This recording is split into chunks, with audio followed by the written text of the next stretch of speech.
Мен ұрайын ба, қолмен ұрайын ба? Қолмен. Ей!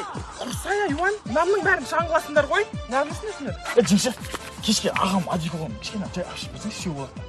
Қыздарға барады. Сендер ақ тауыс түттіңдер ғой соны? Қойшы жеңге осы. Қойсайын алайын. Жеңше, маған жейік та. Ға, түсіп кетесіңдер ма ішіне? Қарнымыз ашып барады, жеңше, босаңызшы. Қалмайды апшы. Одеколон не қыласың сен? Нан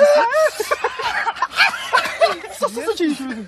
Ойбай! Бермейді ол өлтіреді. Өткен жолы ше одеколон азайып қапты деп сөйлеп жүрген. Тұр басқа жерге ойнасаңдаршы, жер таппай қалдар ма ойнайды. Жеңге, майлы Қыздар не теңің сен де қайдағы одеколон құрт етпей. хотя бы унипасты. Жеңге ана болмаса бір колготь кигізіп беріңізші, загадка істеп алайық. Құрше! Енді қалмаған мен кейін ме? Жеңге. Жылдыз давай